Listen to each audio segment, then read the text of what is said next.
Happy Easter, LifeGate Youth. Pastor Taylor here. He is risen. He is risen indeed. If you grew up, that's like that Easter greeting we do as Christians. And tonight, that's what I want to talk about. Did Jesus really raise from the dead? How do you know? How do you support that? How do you prove that? I'm going to give you a little 5-minute Taylor TED Talk on why I believe in the resurrection. And before we get to the resurrection, we got to get to the life of Jesus. Historically, it's undeniable. Jesus of Nazareth existed.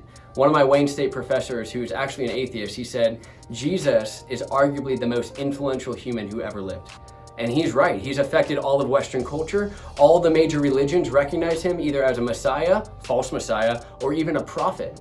And he has had a huge impact on the world. And it's weird to me for people who don't believe in the resurrection and can't explain that. Jesus' life was boring. For 30 years, he did nothing. He was a carpenter. And he had 3 short years of ministry where all he did, he never wrote a book, never conquered any countries. All he did was a few miracles in rural towns in Palestine and gave some sermons when the epicenter of culture is in Rome, Italy.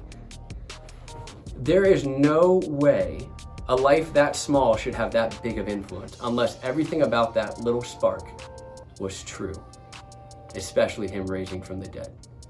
And not to mention the 2.2 billion people who are still existing today who claim to follow this dead Jewish zombie, as one of my buddies in Colorado called Jesus. I believe in a Jewish zombie, but he's a resurrected Jewish zombie, and this is why.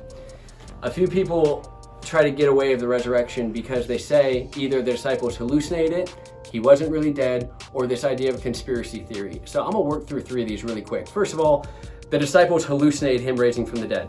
No way. If anyone's actually tripped on acid or done any psychedelics, they will tell you don't have the same trip as your buddy, let alone 500 of your buddies at the same time. Thank you, Paul, 1 Corinthians 15. Second, he wasn't really dead. So he just got flogged 39 times and then crucified for hours, and Roman soldiers who were professional executioners said he was dead and they didn't do their job. Time out. The Roman Empire is incredible at killing people, okay? Do your history. And if they don't kill their guy, they're gonna get killed themselves. There is no way he didn't really die. And not to mention walking 7 miles 3 days later. Dude, when I stub my toe, I can't walk 7 blocks. There's no way he wasn't really dead. And not to mention, in 1980s, the American Medical Journal dismissed that argument, saying the physical trauma, it's impossible for him to survive. Third and finally, and this is the one most people lean with, the disciples stole his body. It's a conspiracy.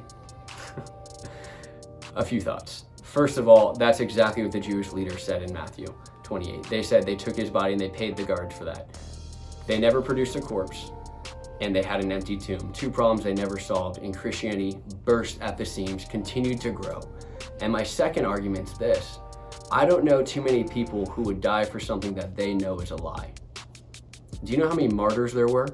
People willingly getting flogged and killed, claiming Jesus had risen from the dead. They don't do that unless it's true. Ask any CIA agent or even any sibling, torture works, okay? Whether you're waterboarding a criminal or you're doing Chinese torture on your little brother to get your shoes back, you know if you hurt somebody long enough, they'll tell you the truth. And not one of them recanted because what they saw was true. Not to mention they were Jewish, and they believed in one God, one true God, Yahweh, whose name was so sacred they couldn't even say. How could they go from overnight worshiping one God to worshiping a human being that they ate with and went to weddings with? That paradigm shift doesn't happen overnight unless something like the resurrection happens and changes everything overnight. And finally, I have a cross tattoo on my arm. How could a symbol of defeat, the Roman cross, turn into a symbol of victory unless they truly saw him defeating the cross and death itself? As human beings, we're all plagued with death. And there is one human being who claimed to overcome it. I don't know about you, but I'll drink whatever he's having. And there's only one religion that claims to defeat death before you enter it, and it's Christianity. Most people I talk with about these things that still don't believe in the resurrection, I realize really quickly it's never about information or evidence or intellect. It's all about independence. If Jesus did not raise from the dead, I don't have to listen or obey a word he says. If Jesus did raise from the dead, it changes everything. I have to obey and follow every word he says, not because he's showing me the way to God, as much as he is the way to God.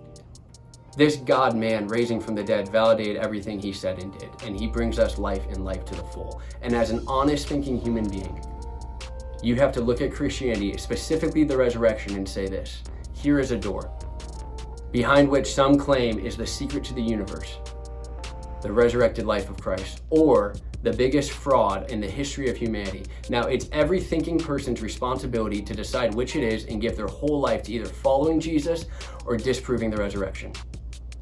And I want to warn you though, if you still don't believe in the resurrection, if you honestly investigate it, you might be like a Saul of Tarsus. The closer you get to it, it's like a wildfire. You might become reborn yourself. Or Lee Strobel, who's an atheist reporter who wrote a book called The Case for Christ and became a believer. Or Rodney Stark, the sociologist who tried to understand the rise of Christianity, not believing in God, then becomes now a professor at Baylor who's a confessing Christian.